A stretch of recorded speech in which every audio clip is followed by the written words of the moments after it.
I noticed that there was anything wrong with Dylan. Was one day he was out in the hall and he was crawling, and I started to call his name to see if he would come up to me, and he just crawled past me and he looked right through me as if he didn't even see me. And when I replay that over and over in my head, it's just something that stood out. As Dylan got older, his speech didn't come. Took him to the doctor and they thought I was comparing him to my other child, but I knew myself there was something wasn't right. Back then when Dylan was only 2 or 3, autism was classed. Children had to be banging their heads off a wall, throwing tantrums and being unsociable. Through that whole appointment, while Dylan was in the room, he sat on my knee, hugging, kissing, pulling my face over towards him, as if to say, don't look at them, look at me. And it was just so loving, but there were no communication, as in speech or language. It was just all through physical contact. I was talking to a family friend and he happened to mention Jan de Vries, which is an alternative medicine doctor. Dylan's skull was out of line, and Jan de Vries, every time we seen him, gradually put Dylan's skull back into place. First time I can recall everybody hearing Dylan speak for the first time was his first communion. He had a wee reading to do. To be quite honest, I couldn't even hear the wee reading because my heart was thumping that loud. Everybody in the chapel was crying at the end of it that Dylan could talk. And it wasn't really that Dylan could talk. He could say the words.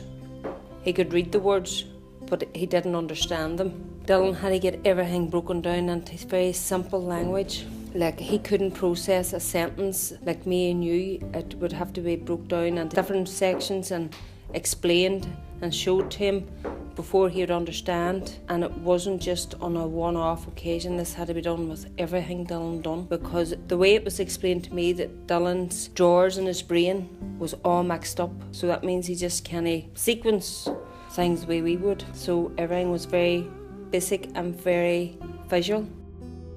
So the visual way of learning, like if I asked Dylan to reach for the phone or close the door, Dylan would only hear one thing, he wouldn't do the two. So he would get confused and he would look at you and he wouldn't know what you want him to do.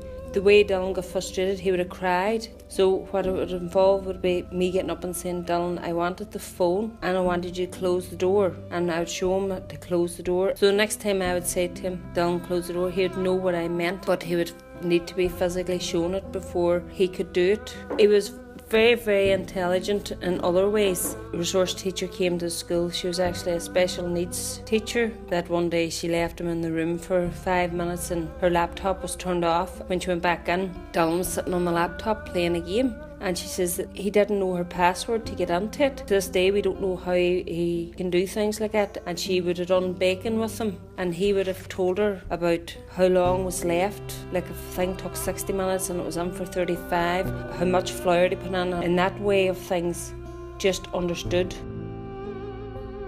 It's just funny the way a brain can work so complicated in one way, but can function so simple in another way.